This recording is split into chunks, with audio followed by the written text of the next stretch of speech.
Le mouvement de mai 68 s'est conclu de manière dramatique dans le pays de Montbéliard. C'est en effet autour de l'usine Peugeot de Sochaux que se sont déroulés des affrontements parmi les plus violents de cette période en France. L'opposition entre forces de l'ordre et ouvriers qui a duré toute la journée du 11 juin a coûté la vie à 2 personnes. Je vous raconte tout ça. Partout dans le monde s'élèvent à la fin des années 1960 des remises en cause politiques, sociales et culturelles. En France, la contestation, née dans les universités au début de mai 1968, provoque un large mouvement. Dans le pays de Montbéliard, une manifestation a lieu dès le 13 mai, mais le site industriel de Peugeot, l'un des plus grands de France avec ses 25 000 salariés, n'est pas bloqué. Le paternalisme de Peugeot assure encore une forme de paix sociale, et le souvenir des grèves récentes, conclues sans avancée, explique aussi cela. Mais l'usine est finalement occupée le 20 mai 1968 et le drapeau rouge est hissé en haut du building qui abrite la direction sochalienne. La plupart des salariés préfèrent rester chez eux alors que l'ambiance dans le site à l'arrêt est festive et des fresques peintes. Des discussions salariales et sur les conditions de travail qui sont amorcées s'enlisent. Le 27 mai 1968, les accords de Grenelle prévoient notamment une augmentation de 10% des salaires au niveau national, et les dirigeants de Peugeot expliquent qu'ils ne proposeront pas mieux.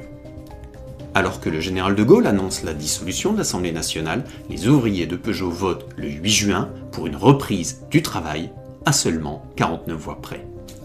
Les syndicats contestent le résultat, mettent en avant la très faible participation et poursuivent le blocage. La tension monte et Sochaux devient un enjeu national alors que la France s'apprête à reprendre le travail.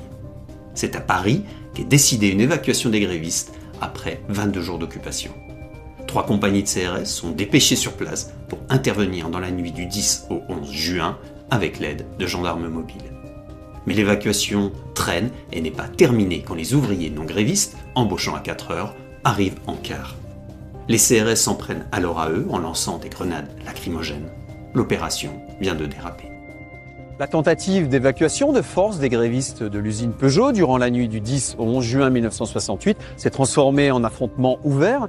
Ceux-ci vont se répandre dans les villes de Montbéliard et Sochaux, durer toute une journée et provoquer le décès de 2 ouvriers tout en faisant de très nombreux blessés. Alors que grévistes comme non-grévistes sont malmenés, les ouvriers de la tournée du matin arrivent à 7 heures et rejoignent les affrontements. Ceux-ci débordent dans les villes de Montbéliard et Sochaux, tandis que jets de boulons et de pavés répondent aux grenades des forces de l'ordre. À 10 heures, alors que des manifestants arrivent de la gare vers l'avenue d'Helvétie, des CRS tirent à balles réelles. Un ouvrier de 24 ans, Pierre Bello, est tué d'une balle de 9 mm. Informés par la radio des événements et la mort du jeune ouvrier, d'autres salariés du pays de Montbéliard se mettent en grève et affluent sur place. Vers midi, le maire de Montbéliard André Bouloche et les élus locaux tentent de s'interposer pour rétablir le calme, mais sont refoulés par les CRS. Les affrontements se poursuivent tout l'après-midi avec la même violence, et Henri Blanchet, âgé de 49 ans, déséquilibré par le souffle d'une grenade, tombe d'un mur vers la gare. Transporté à l'hôpital, il décède dans la nuit. Le retrait des policiers en fin de journée met fin à 16 heures d'affrontement. Le bilan est terrible, 2 morts et 150 blessés, dont certains très grièvement touchés. 2 ouvriers touchés par des grenades offensives doivent être amputés. Le climat est tel que de fausses rumeurs circulent, comme celle de policiers jetés dans les cuves de peinture de l'atelier de carrosserie. L'émotion dans le pays de Montbéliard est forte à l'heure de rendre hommage aux 2 ouvriers de Peugeot, comme elle l'est partout en France alors que le mouvement de mai 68 a compté peu de morts. Dès la fin des affrontements, des négociations entre direction et syndicats s'ouvrent.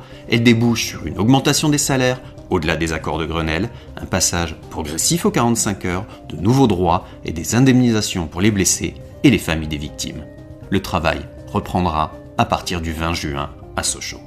La journée du 11 juin 1968 a profondément marqué les mémoires dans le pays de Montbéliard du fait de la violence des affrontements et de la mort de 2 hommes.